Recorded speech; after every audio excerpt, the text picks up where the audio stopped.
super excited that we got to do this, and it's great to like see your face and talk to you like in person instead of we've sort of exchanged some emails leading up to this. So, thank you for taking the time to do it. I'm super excited. Thanks for being part of the project. It's so good to have you on board, and you're smashing it. No surprises, Oh you know. man, it's been such a joy, and I've said this to my wife, like multiple times. As you know, I've recently I moved my studio to our home because just we found a new place to live that had the space, so it just made sense to move everything in the house. And she'd be walking by and she'd sing the song. I'm like, man, it's been such a joy to just like love everything I've been working on, which it doesn't always happen that way. So, Yeah. um, No, cheers. And it's such a, I mean, because you're coming in cold, the projects kind of sound a bit strange because they are, everything is from, you know, straight up pop to something a bit darker and a bit moodier. And it's like, I guess coming in cold is kind of like, what is going on with this project? But it's just we're doing two projects at once, and I'm yeah. not even sure if you know which is which at the minute. But For a while I didn't know. It was like I had no idea which was which, and then Hammy sort of hit me to like sort of when the switch happened. I was like, oh, okay, that made a little bit more sense. But yeah, it was interesting. I was talking to somebody about you recently. And like, well, what kind of music is it? I was like, I don't really know where to put it. And they're like, well, right. that's probably a good thing. I was like, no, it's definitely a good thing. I think that's one of the really amazing things about this project I've got to be a part of. I was like, man, I don't really know where to put it because, like you said, there's some straight pop stuff. There's some like I wouldn't call it folk, but it has some like folkish Americana maybe stylings, and then there's Yeah. some like you said, dark moody stuff where it's I wouldn't know where to put that either. So it's been a So blast. what's kind of mad is, do you know whenever you go in for like label meetings or you just kind of have to have a bio, Mm-hmm.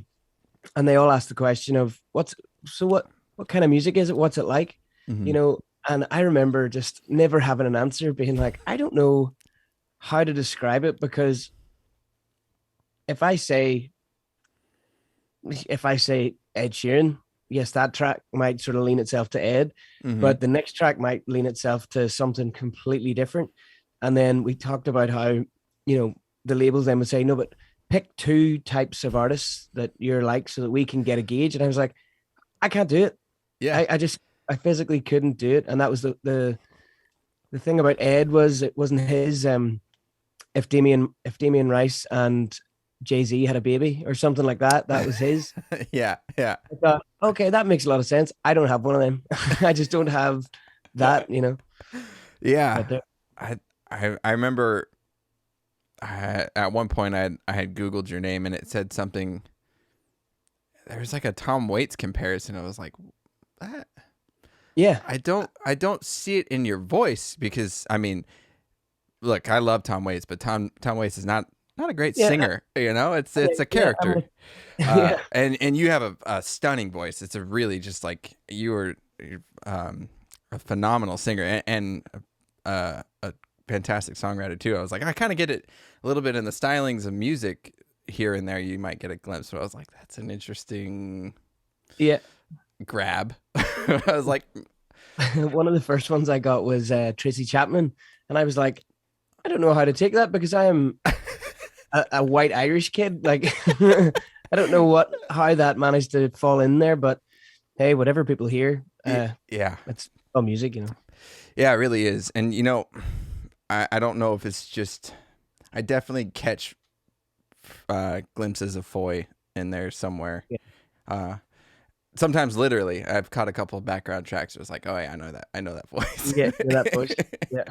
But that's that kind of leads me into something I wanted to get to early in this was what age did you start playing music? Like when did it sort of kick off for you? Was it something that was always around the house, or is it something you kind of took into on your own? Yeah, like I guess everyone in Ireland, there's always a guitar in someone's house. And you just kind of picked it up, and your family always made you do something, whether it was sing a song or do a dance or I don't know, a backflip. I don't know, but mine was always a song, you know. So I kind of always gravitated to music that way. And both, you know, my mum's a phenomenal singer, and my dad, he he plays in the like in the pub, our local pub back home. So you know, music was kind of always around.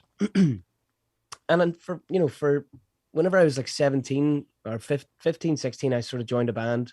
Mm. Then at 17 we started to play in the pubs, but it was all, you know, singing other people's songs. And then we did try and write a few, but it just wasn't really our bag. And then I just left music. I went traveling to Australia and just taking on any kind of job. And when I came home from Australia, I went to university and started a civil engineering degree, Mm. which brought me then to Washington D.C., where I was with a, you know, good bunch of lads. We were all kind of living out there, and I saw that Foy was playing. Mm. And I was like, lads, we have to go and watch Foy. And Now, then did you know him at the time, or had you just heard of him? I didn't know him at the time, but I had listened. I was a huge fan of his music. Yeah. So we get there anyway, and I just have a few drinks, and I spot his tour manager, and I just buy him the drink and say, "Here, look, there's a drink for you and Foy." To which Lee sort of went, "Where are you from? Like that accent's from home." And I was like, "Yeah, I'm from Portaferry." He goes, "Oh, that's not too far from us. We're Bangor." I was like, "Yeah, I know." Yeah. So then he said, "Well, why don't you stick around and let's have a drink after the show?" So then I got to meet Foy there, and all my friends was like, "You should hear Ryan sing." And I started. He was like, "Well, let's get him a guitar." Like, Typical why not? Foy. Yeah, exactly. Just put it straight on you. Well, let's hear him. So then I just started playing a song which wasn't one of my own, and he just kind of stopped me and went, "No, no, like you're a great singer, but I want to hear what you have to say. You know, I would love to hear what what you're about." And I realized I didn't have anything to say. I had no songs. So I came home and I had my final year to do at university. And while I did that, I thought I would just write a few songs. And then I wrote a few songs, and I ended up playing at this local festival, which Foy ended up headlining coincidentally. And then Wow. he came to my show, not knowing that I was the same guy from Washington, D.C. Oh, wow. And I guess he heard what I had to say, and then he asked about writing with him. And then the week after, we wrote a song, and then that was kind of it. I was sort of in the music world, I guess. Yeah. I had kind of committed to, okay, I'll write a few more songs and see where it goes. Wow. That's what an incredible, like, I guess is serendipitous is maybe the right word. I don't really know. I'm a little asleep still. But that's just such an incredible like turn of events of like of all places you're in Washington D.C. and Yeah, then run into somebody that's not far from where you're from, yeah, and then wow. yeah. Just Because like Portaferry and Bangor, they're about 15 miles apart, oh and he wow. grew up there, and I grew up there, and it took us to go Y- to Washington D.C. right. to meet, and then come back home and forget that it ever happened. Yeah, uh, and that's so funny. How long did you wait before you told him like, "Hey, we met in DC?"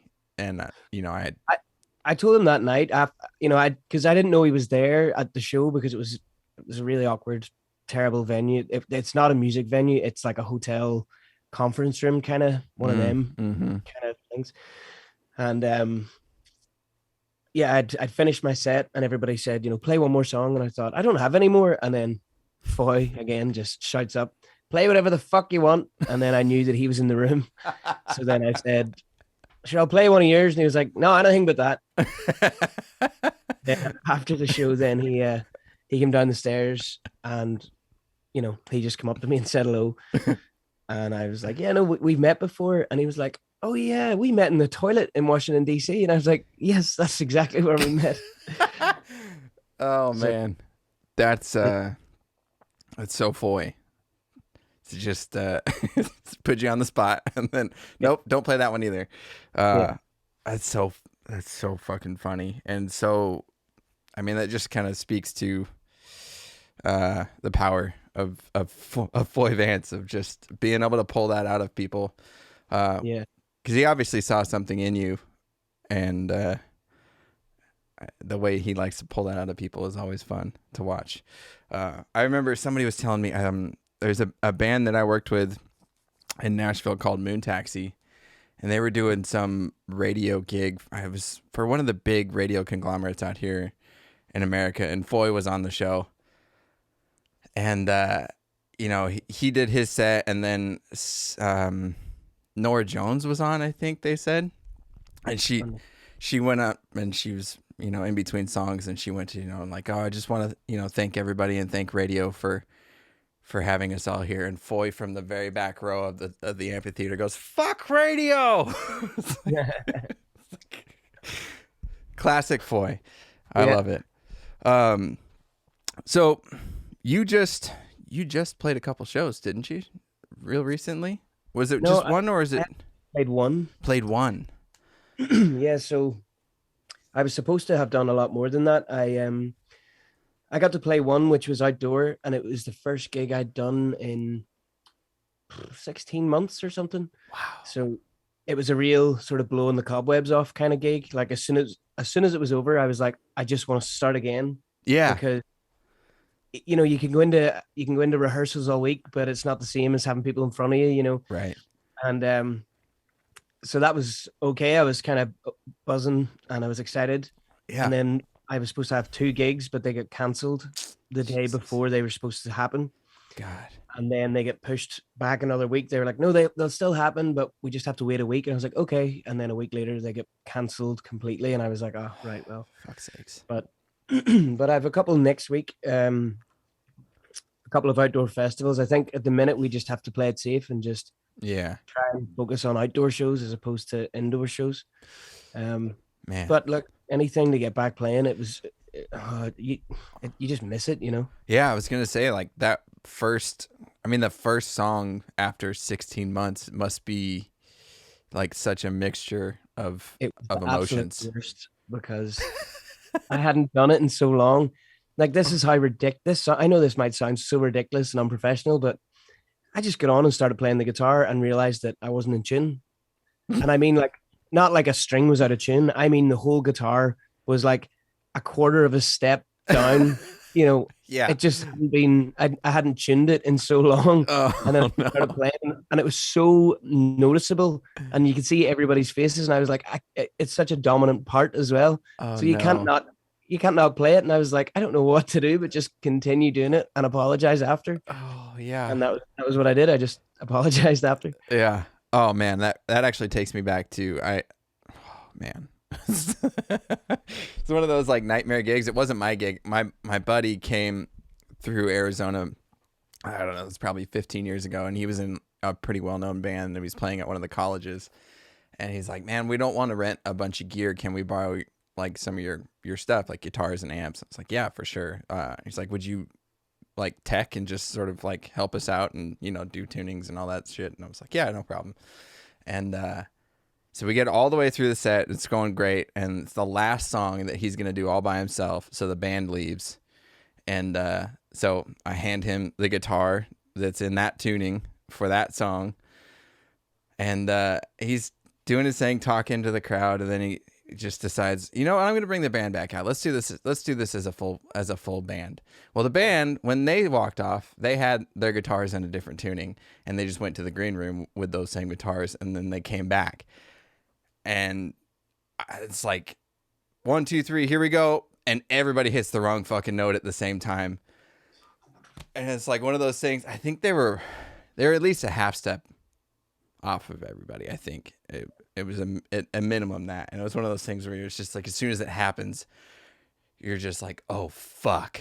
Yeah. And I remember the look that he shot to me as he turned around, like, what the fuck is going on? I was like, so, like, trying to shout at everybody, like, he's in E flat, and they're like trying to transpose, and he's trying to transpose to them. It was just that panic. There's no describing that panic, because you're like, is it me? Is it you? Yeah. Who is wrong? Yeah. And I've literally, a song is only 3 minutes roughly, give or take. And 10 seconds out of 3 minutes is an eternity, Oh, that feeling. It's just the worst. Especially when your neck's on fire and you're sweating. And meanwhile, the drummer's like, oh, what? Yeah. I'm good. Yeah, I'm good. It's not me. It's you guys. That's man, it's just crazy that we're so close. I feel like we just keep getting so close. So we're gonna keep our fingers crossed, and hopefully everybody gets back to work real soon. And those shows you have next week, stay locked in. Fingers crossed, yeah. Yeah. Um. So at what point do you link up with Hammy and the boys? Is that Well, sort of right around the time you meet Foy? yeah. So basically, whenever I did that show, I actually recorded them songs with Hammy at his studio. Oh, Uh, rad. Okay. so I kind of came home and I did that whole thing of what kind of songs are these? Okay, they're that kind of song. Well, who should I record them with? Who does that thing? Mm-hmm. I don't want to take them songs to a guy that records rock and roll or something like that. Yeah. So I kind of narrowed it down and I went, oh, Hammy, well, that's perfect because I know that he plays with Foy. Um, and Foy was almost the person who spurred this thing on. So it Yeah. kind of lended itself. It was a kind of perfect transition. And so yeah, then I recorded it with Hammy. He was there that night with Foy watching the show, and then Foy invited me over. And that night, or that the week after that night, we ended up writing a song of mine called "Oh Susanna." And just that whole weekend that I was with him, he just, I think he just saw maybe some sort of potential, and he didn't want it to be fucked about with the idea of like shit managers and shit gigs that don't really get you anywhere. And if Mm-hmm. they do, it's an absolute fluke. You know the gigs that I'm Yeah. talking about. Yep. They are a dime a dozen. So Mm-hmm. he was like, I want to help manage you. Um, but I don't have a lot of time for that. I've got my own music to work on. Um, would you consider having Hammy? And I was like, to be honest, I would have asked Hammy, but I kind of thought he was too busy. And Foy went, is he? Fuck, let's get him on board. So yeah, within a week of that gig, we wrote Oh Susanna, and Hammy and Foy were managing me together. And then I think that was in like March. And then we went on tour May and June, Mm-hmm. or May or end of May, start of June. In And then whenever we came home, I finished my my bachelor's Mm-hmm. in civil engineering, and then that was in September. I was back on tour with Foy October, November, home for Christmas, and then the the new year came and Ed Sheeran came back and asked me would I go on tour.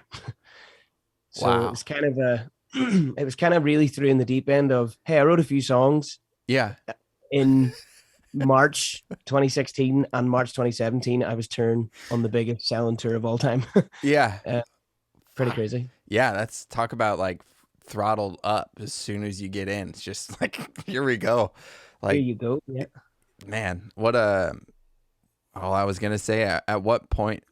At what point in there are at this point like right around May when you go on tour are you taking this just as it comes as like oh this is a great opportunity, great experience, I'm just gonna go with it, or are you like this is what I'm gonna do, like at what point do you like say this is my path now, like Well, that was it. The tour in May, I just took it as a complete experience. I had two of my friends who were going to go on this road trip, and I said, "Hey, why don't you come with me on the tour?" And then there's three of us, and we'll get to see all these cool places together. yeah And then I mean, I was fully expecting to come back and go back to work in civil engineering. It was pretty much going to be civil engineering during the week, and then maybe a couple of pub gigs at the weekend. yeah Um, but after I got the doctorate or whatever it was, the bachelor's, I don't. It's been that long, and I haven't used it since. It's just a piece of paper at this point, yeah a piece of useless paper, in fact. But yeah, once it came to the second tour that was in October, things just kind of clicked. I guess I kept writing, and I guess my mind just started to transition from civil engineer to songwriter slash turn artist.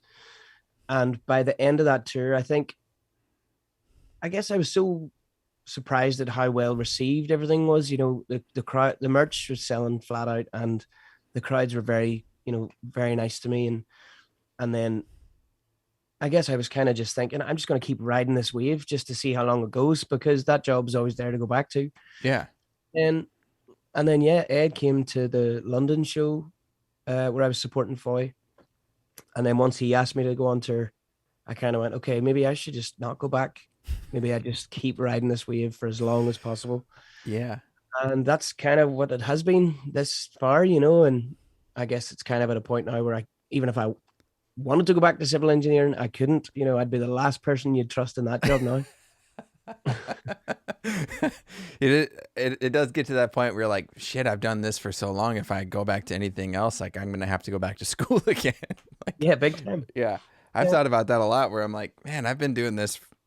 You know, well, I lived in Nashville for 7 years and worked with GQ there for 7 years, and then before that, I worked, here in Arizona running a studio for like 2 or 3 years. So it's like, man, I'm like 10 years into not ever having like a real job. Like now if I go like, oh, I'm going to go sell insurance, I'm like, Jesus, that's going to take me a while to figure out like, oh yeah, you can't say those kinds of things around these kinds of people. Like the kind of banter you get used to in the studio or around certain things. You're like, oh yeah, I can't, you gotta, Yeah, this is not a normal job to be in. There's no. no sort of, the way in them, the likes of insurance or any sort of office job where they just have a dialogue and a sort of way of speak. Sure. And in Yeah. our world, it's like the only things that really matter is don't piss people off. But the more interesting you are and the more crazy you are, the more fascinated we all are by you. It's Yeah. the complete opposite kind of Yeah. workflow. And it's totally acceptable to start drinking or get high at like noon, especially if Yeah. you're the artist, like some Yeah. producers still, but you're like, it's just, it's the Wild West sometimes. Yeah. I often forget that where it's like you said, they have a way of speaking in the corporate world where you're like, we're not really accustomed to that, where you might, sometimes you have to just be direct and be like, no, that's fucking stupid. Why would we do that? But Yeah. when you're in that environment, and if you do that, they're like, whoa, maybe we'll Yeah. take a trip down to Speak to me HR. like that. It's like, Yeah. I'm not pissing you off. I'm not trying to hurt your feelings. I'm just telling you what Yeah. that's a little balls. Like, let's just not waste our time because that's dumb. But um, tell me about this documentary that you've got coming. It's not out yet, right? Yeah, we just went to the world premiere there actually it was in the Galway Film Festival. Okay.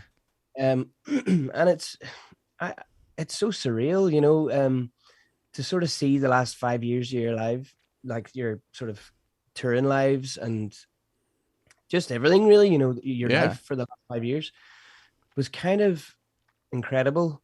It's very daunting. I'm not a very narcissistic artist. I know most can be, but Sure. I'm very much don't like insecure and like don't pay too much attention to me kind of person, which really doesn't work. But so yeah, trying to watch an hour and a half documentary about me was pretty hard for me to watch, but it was really well received. And yeah, it'll be something. It's almost like a time capsule, like I'll get to show that to Yeah. family in the future for forever. And it was such an exciting and interesting story, the idea of going on that Ed tour and even the whole Snow Patrol stuff, where I don't know if you know this, but Snow Mm-mm. Patrol I went on like a North American run with Snow Patrol. Okay. And whenever they were going to Asia, their keyboard player, John McDade, he had to go and get neck surgery. So they asked me would I fill in for John McDade. So I ended up an honorary member of Snow Patrol Oh wow.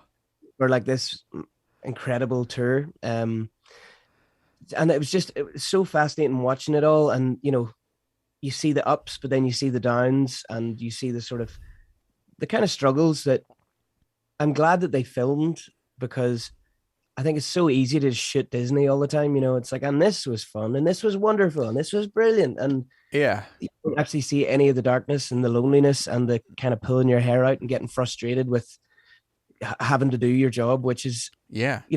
this job is a privilege. You can't really say it isn't. And to that doesn't mean that it's hard, or sorry, that doesn't mean that it isn't easy to forget at times, especially when Oh, you're 5 weeks into a tour and you've been on your own for mm, 3 of them weeks and you don't get to see anybody for another two.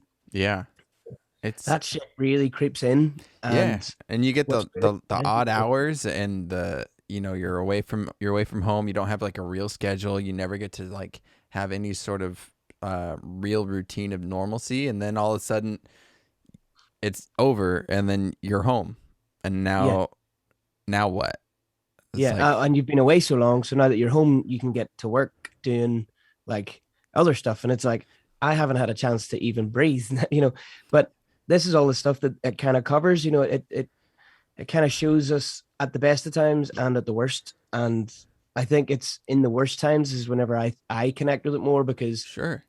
it just kind of shows a bit of normal and reality with this job, because it's Instagram and all that bullshit. It's Oh, very like nobody posts really the darkness. They always post the light, and that's kind of how it should be. I guess, but yeah. I mean, it is. We live in a life or in a society that sort of just runs on like highlights, and it's just this is my highlight for this week or from today, and then this is just like this is all the best shit. This is the grade A stuff, but you don't see that that they're broke and what all the other shit that's actually going on with everybody, but nobody wants to admit. So that's really refreshing, and I always like I try to keep it light on my Instagram and just like bullshit, stupid memes that I think are funny, or like, this is what I'm working on here. And I do try to be as honest, on the podcast, or on Instagram of like what's going on, or like, if things are slow or whatever it is, just because I feel like that's more genuine. And it's just not, it's how much like envy currency you can generate nowadays, it seems like, which is like, yeah, it's the only way I can really think of it. But I'm I'm I also love those personally because I've been through a lot of these in this this industry will expose you to a lot of rough times. yeah, Uh big time.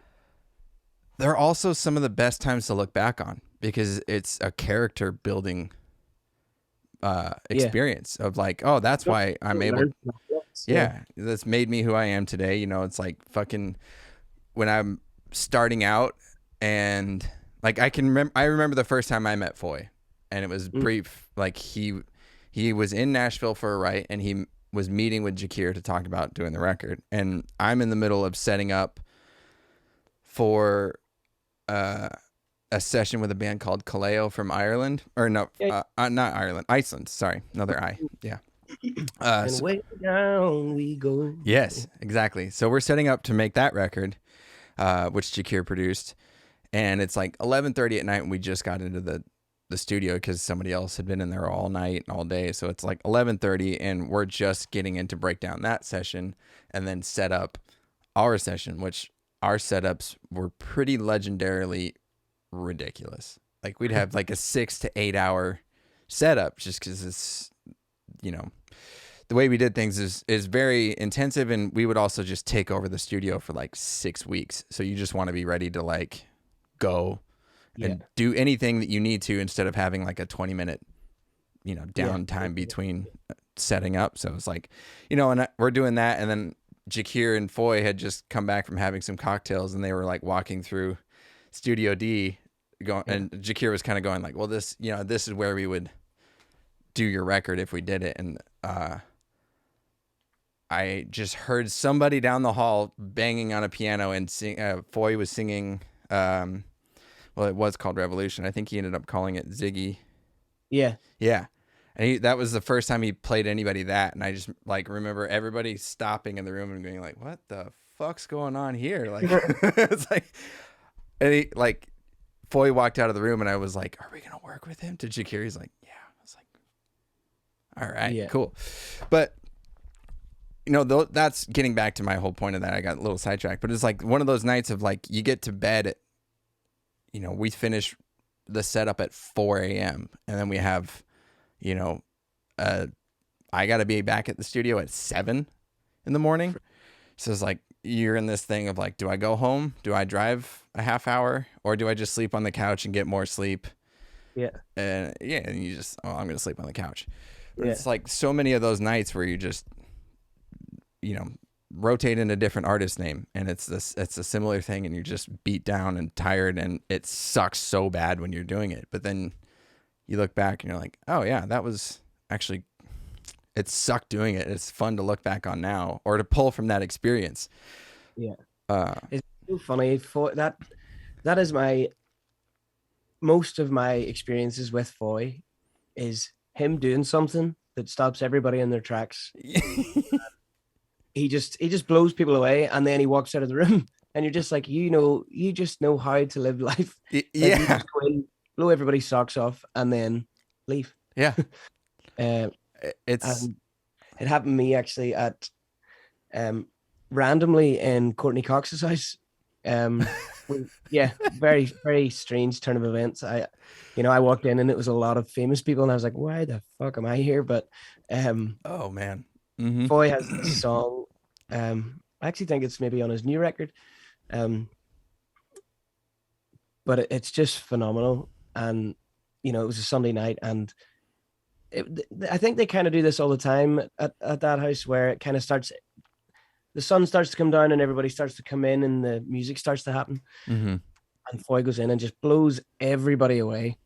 And I mean, like, just completely blows everybody away. And then the next thing he does is go, right, Ryan, you sing one. And I'm like, why would you make me follow that? Like, Yeah. make someone else, like, pick on someone else, and Yeah. then I'll go after them, and like at least we'll have like a bridge or something. But God, he always did that. But he's just probably the best I've ever seen at just blowing people away with one song and then getting away. He'll stop a room in their tracks.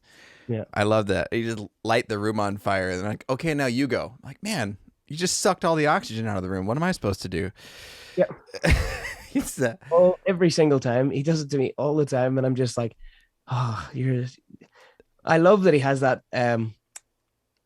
confidence in me and That's trust that I'll keep it up there. But the key though. It is hard to follow that guy. That's gonna be such a crucial like thing though. Like you just learning to follow a murderer like that. I mean, you're already a murderer too. Like you're so good, but like having to follow somebody like that constantly is just gonna, like, it sucks in the moment, but it's gonna make you so much better too, which is, it's like invaluable training.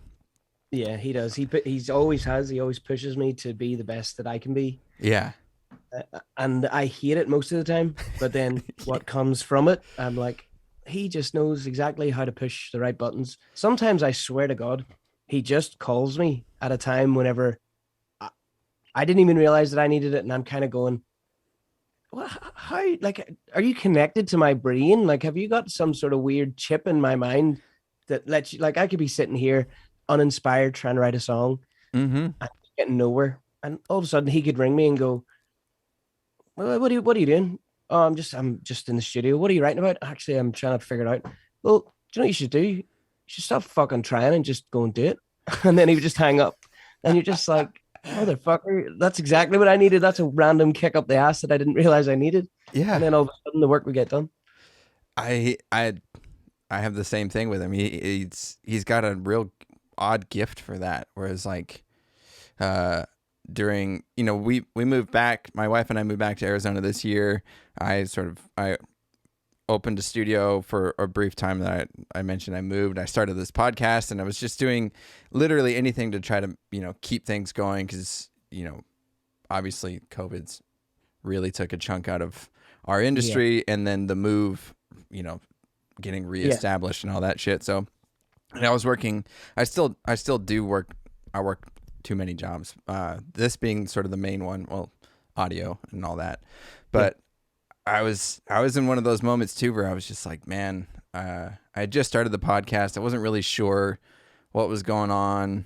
And I was working at this like resort, a couple days a week. And I was just kind of in one of those moments too, where you're just kind of like, I just don't really know what to do.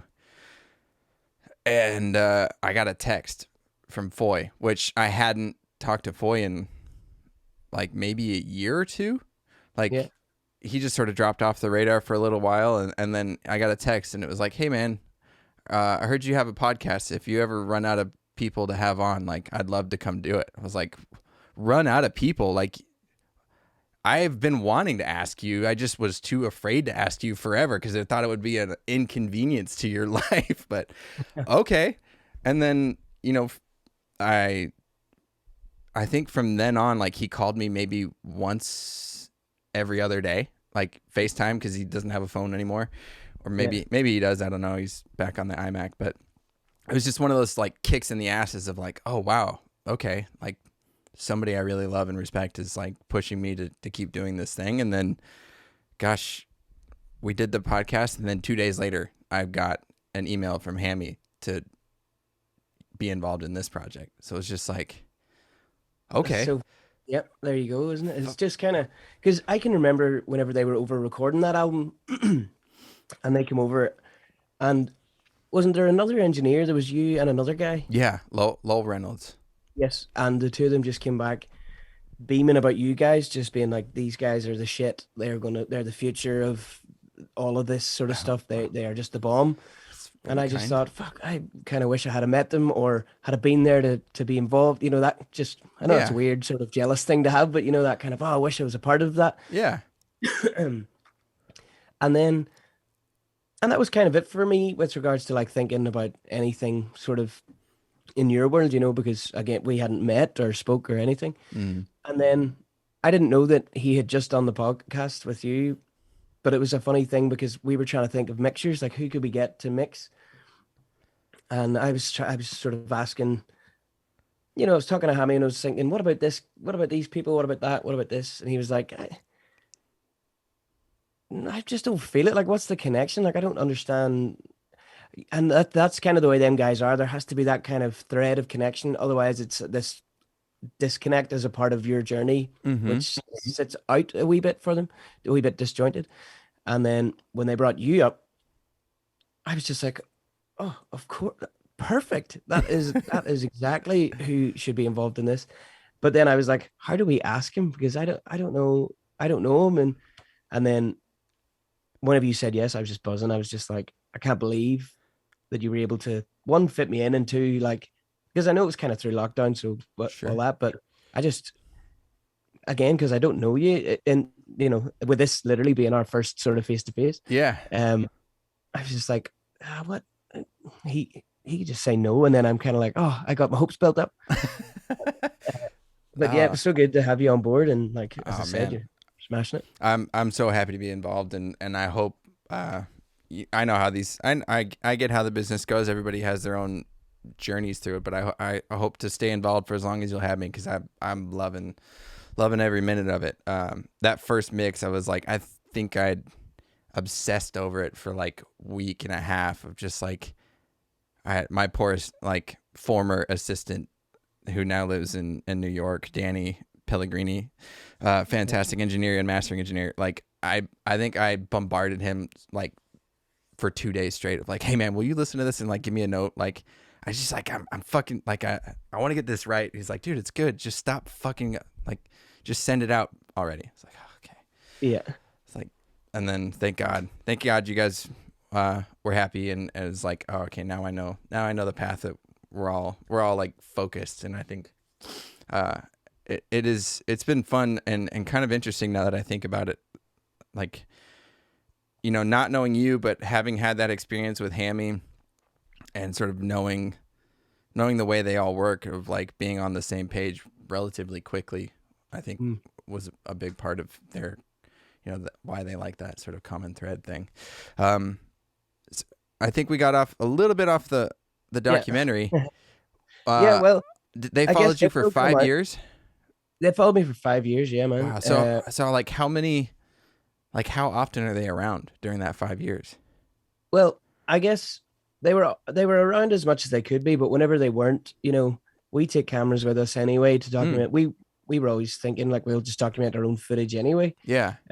I think it's kind of almost part and parcel with it all now. Yeah, it's like if you're going to do anything, you have to film it. So we were able to give them some of our footage too. That's great. And then whenever we would go away, they would say, okay, if you're going to do such and such, could you get an interview that kind of stuff? Would you Yeah. do a conversation with the camera at some point? And so they were able to direct us from afar, I guess. Um, and I guess for me, I kind of thought this was the wrong time to end it because I guess it just all happened at the wrong time because we were kind of looking at, okay, the start of 2020, the album will come out, Mm-hmm. and then that's when this documentary will come out, and then that at the time it made sense to end where it did, but then when all this shit happened, it was kind of like, do we need to like, are we in a rush to put this out? Mm-hmm. Um, so it was kind of thought back and forth, and I guess it actually got to the point where the funders and stuff like that were like, no, this has to be it. So it ended Uh, up taking a kind of interesting turn towards the end, but okay. it sets us up perfectly for Doc 2. Yeah. Yeah. So when will it be available for, like, is it available now for us to go out and find and watch, or is there a date that we can? I'm the worst at this stuff because I like I just never really think I know I'm supposed to promote myself and Yeah. stuff, but like I never do it right. But Same. I know that in August it's doing like a sort of cinema run around Ireland. Okay. Um, and then I think it sort of goes online on September 3rd. Okay. Uh, but we'll be able to send it to you tomorrow. You can definitely get a sneak preview. And I would actually, fucking, your opinion would mean a lot because we're so close to it. yeah, I would fucking love it. I've been chomping at the bit to get a date of like, oh, okay, now I can Yeah, to watch. So yeah, that would be great. And then if I'll tack on, like, if you find out a concrete date between now and like a couple of days before I put this up, I'll tack it on at the end oh yeah, of perfect. like Yeah. exact dates or whatever. But I the last question about that actually, did it end like right around the beginning of COVID? Is that sort of where Yeah, the doc ends?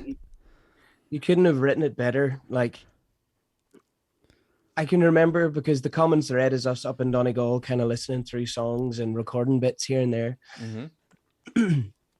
And then I'm not sure if this line made it into the documentary, but I can just remember it always being said where it was like 2020 will be our year, 2020 is going to be the year of Ryan McMullan, Yeah. the coming of age, all that crack, the album's finally out. And then just you couldn't have written it better. We weren't even finished actually preparing the campaign Yeah. and COVID hit. And it Fuck. was like, what the fuck? And then we were like, okay, this will maybe slow us down by a couple of months, but it's fine. We'll get it out in June. Yep. Um, and it'll be out just in time for the festival season and we'll get all the festivals. It's all good. And then June comes and it's like, oh shit, December 2020. Oh, I don't really want to put it out at Christmas. Like it's not a Yeah. Christmas album. Yeah. Uh, well, let's try for November. And then November comes and it's like, let's just stop trying to plan it and let's just let this thing go away. And then once it goes away, we can kind of plan it. Yeah. So now that it's starting to move, we have to make movements with it. And that's kind of how the EP, Yeah. which is songs from the documentary that they sort of, it's bad because the amount of songs and they were the ones that they sort of chose. And I thought it's interesting what people would choose. Mm-hmm. So then that's why we recorded them sort of, is it 5 songs? And Yeah. um, so I guess that EP is going to sort of go hand in hand with the documentary. That's awesome. And then it just sets up for the album because there's only one song in it that's actually on the album Okay. that isn't on the EP, and to me, it kind of sets it up perfectly to be like, and that's the end of the chapter. Yeah. So, you know what I mean? It's kind of like, I know the documentary was all about a culmination of album, Mm-hmm. but it feels like documentary 2 will actually be album, whether there is a documentary number 2 or whether it's just us filming ourselves. But Sure. it kind of just sets us up perfectly to start at the beginning of the release of the album. Yeah. So it's fascinating how just narrative is everything, and I guess it took its own journey at the end there, and potentially, personally, I think it took it for the better because within lockdown, I mean, the album completely changed. Yeah. I got very, very cold, very dark, very depressed at times. Mm-hmm. Uh, yeah, because I guess you're going to start to hear a lot more of it because we've only sent a sort of handful of songs, but the rest are starting to come, and Yeah. they're just a bit darker and a bit sort of. But in the grand scheme of things, I think it makes a lot more sense for the album. Yeah. So as much as it was all a bit of a pain in the dick, it potentially could have worked out for the better. So we'll see. Yeah. Well, I love that. I can't wait to hear the other ones. I know him. He kind of sent me a couple to like sort of mentally like Prepare for. prepare of like, this is sort of the spanning of the different, you know. Yeah, So just, do you think we can make it all fit? I was like, yeah. Yeah. I mean, the common thread's you. So yeah, it doesn't matter, and it's yeah. all um kind of the same crew, it seems like. So it's like it's exciting. I won't take up too much more of your time. I'm just gonna get into like a couple rapid fire questions real quick. Yeah, I'm in no rush. Um, okay, favorite bad action movie, and I usually make this of like the 80s and 90s. Yeah, Uh, if you have one. favorite. Yeah, I love movies. So this to me, I have to really think of. Okay. I mean, He-Man and the Masters of the Universe. Oh, It's that's kind of hard to hate that movie, as okay. bad as it is. Yeah, Um, that's a good one. I have not had that answer. yeah, um, yeah. I'm gonna stick with that because I could sit here for. I'm probably going to email you in 2 days and Yeah. actually give you like a final list because I'll not stop thinking about this. Awesome. But for now, we'll just go for He-Man, Okay. the one with Dolph Lundgren. Yes. Fucking Draco. Drago. Yeah, That's funny because you're like the first one that I think, like, I love movies too. You're the first one that's like I think reciprocated that. Usually people are like, I don't know, this. It's like, oh, okay, bummer. Uh, Dream car. Dream car. Yeah. It's a real flashy one actually, which is not like me, but the Mercedes G wagon, but pimped up to fuck like Mm-hmm. 150 grand or something. Shiv it. Yep. I would never expect in my life to own one, but it's a dream car. So, Yeah. uh, and Well. it's also practical. You know, you gotta. As much as I'd love to have like a Lambo, Yeah. I'm not. I mean, one Irish roads can't deal with that shit. I need something off road. Yeah. That's actually would be mine too, and my wife's, which is hilarious. But Yeah. that you saying that reminded me. My dad lives in he lives just outside of like Salt Lake City in Utah, Yeah. and Post Malone lives like not too far from him, and he's like, I see that motherfucker all the time in like a bright yellow Lamborghini out in like the snow. I'm like, Hey, like, listen, if you can do it, fucking do it. yeah. You know? But G wagon, solid choice. I got to ride in a friend of mine's a couple of times, and every time I'm in it, I'm like, Jesus, this is like, they're like a tank. You close the Yeah. door and it's like, whoomp. It's like Yeah. just. Do you have a favorite meal? And you can take this two different ways. It's like breakfast, lunch, or dinner, or like a specific like, red curry and rice or whatever. Yeah. I mean, my favorite general food is Thai food. I could eat Thai food every day. Same. Um, but if you're sort of saying last meal, this is your final meal. Mm-hmm. Um, oof, you could go two ways about it. No, I'm gonna go with my gut on this one because in Ireland there's a lot of different breads, and I feel like the world misses out on this stuff. Okay. I think we've got a bread called soda bread. Oh yeah. It is just the best, but I just don't think the world. I think if the world knew about it, they would want it. And to me, that toasted, Mm-hmm. real butter, real Irish butter, and Yes. Limerick ham on top. Okay. That to me, I mean, I'm gonna have that as soon as we finish. I'm going straight to the shop and I'm buying all them things and I'm making that right now.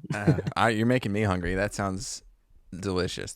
I love like bread and good Irish butter. I know. I mean, I don't know if what we get here when it says Irish butter, if it's actually as good as what you guys may have, but that's like, you literally can't beat that and like a good piece of bread. It's just, I'll eat it all day.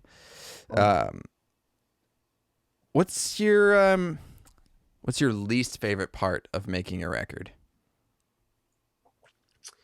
um, I guess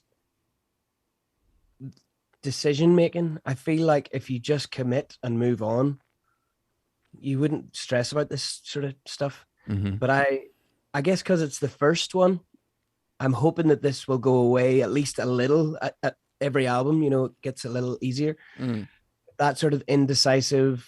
Should this part be in it? You know, is this actually the part, or is this just mm, a part that's filling the space for the right, part?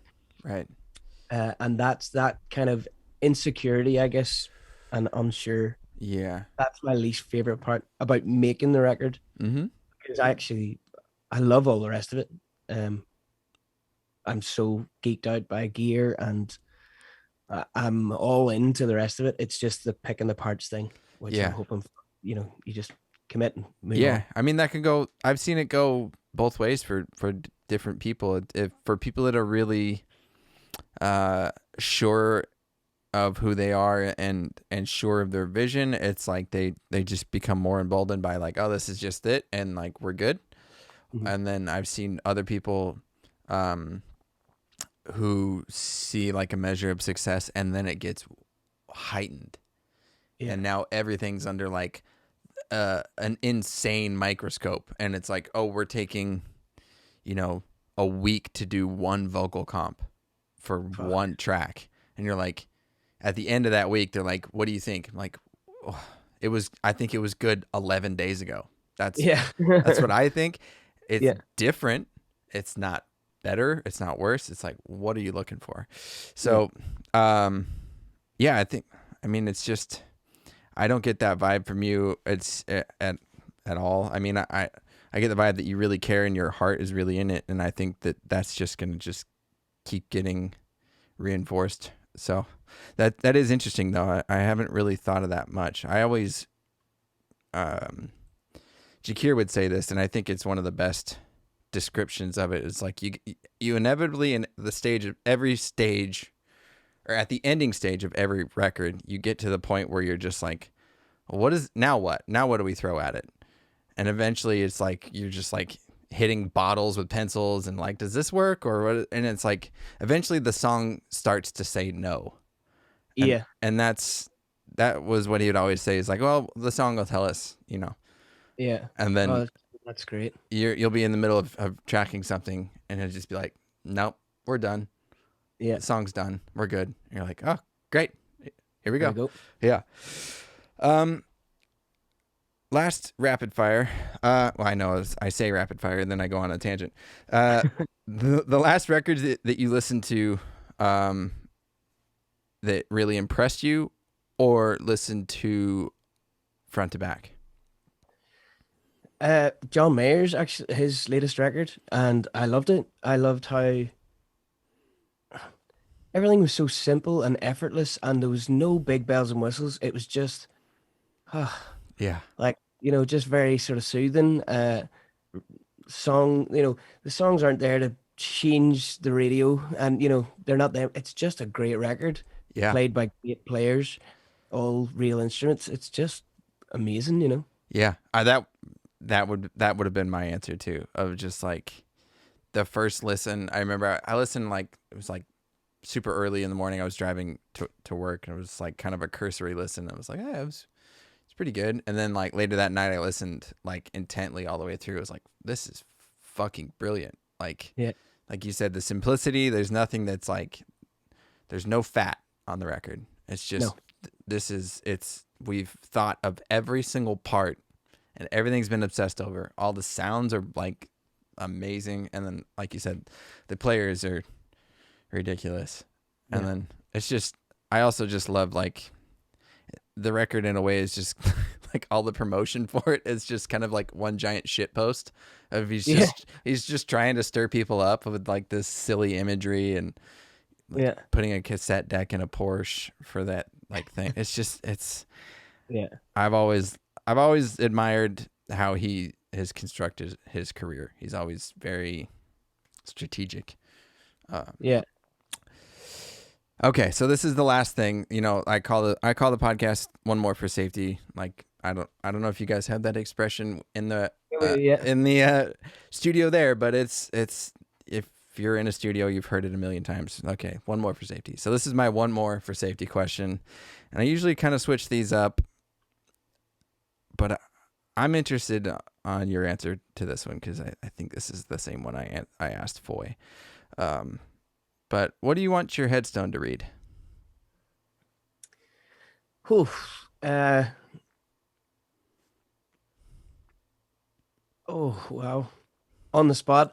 On the spot, I just do the same sort of taking the piss kind of thing. So I guess for right now, in this moment, it's like, here lies Ryan. He was a bit of a cunt, but he wasn't. Oh no, no. What would it be? It's more like, yeah, he's a bit of an arsehole, but he's not a cunt. Or I like that. Yeah, yeah. that's a good one. I like. Well, that's actually probably one of my favorite ones. That's a good one. I don't know whether I would have anything to put on mine. Add I to that. just like, Yeah, it's such a. I mean, I love getting these kind of rapid questions because it is you just get what you can think of in the moment. yeah, Uh, Something like that I would hate to prepare for because yeah, it's just not the same, right? And then it would be delivered too well. It's like, oh, he knew what he yeah, was talking. yeah. Yeah, It's just a little too contrived. You know, like I think when somebody asked me that, it was like I was on the spot too. It was like I don't know. I don't want to be buried. Like, just dress me as Evel Knievel and shoot me out of a cannon across the Grand Canyon, and wherever I land that's it. that's It's it. just Yeah, yours should just read. Here's where Colton would lie if he wasn't shot out of a cannon, like dressed up people. if he wasn't in pieces across the Grand Canyon. Yes, Uh, well, man, this was great. I really enjoyed getting to talk to you and to sort of meet you in person. Well, sort of in person. I hope I actually get to meet you in person one day. for sure. I'd love to come see you guys play. I'd love just buy you a beer sometime. So I really appreciate you doing this. If there's any, what's your Instagram that we can put the handle out there? This really, the way I always I started taking the piss a wee bit, and I need to rein it in because whenever I get asked that on radio stations, Yeah. I'm always like, well, there's this thing called Google, and if you just type in Ryan McMullan Yeah. and whatever else you want to find me on, it'll probably take you there. Yeah. Uh, so yeah, We'll Google basically, it. you, yeah, if you Google my name and whatever you want to find, except for nudes, hopefully, you'll get there. You'll get there too. I'm sure nudes will be out there eventually. Yeah, this is really cool, and it's kind of like I'm kind of chuffed that our first sort of encounter is documented. Yeah. It's kind of amazing. It's really Um, cool. But yeah, I mean, as soon as this whole COVID shit fucks off, we're coming straight to America. I mean, don't quote me on this, but there's potentially a gig happening in LA at the end of the year, which isn't too far away from you, I guess. No, I'll drive my ass up there anytime. Yeah. So if that happens, we'll let you know, and we'll get a beer, and Hell you'll yeah. get it. Yeah. All right, man. Well, I really appreciate it. Let's do it again sometime. Yeah, let's definitely do it, man.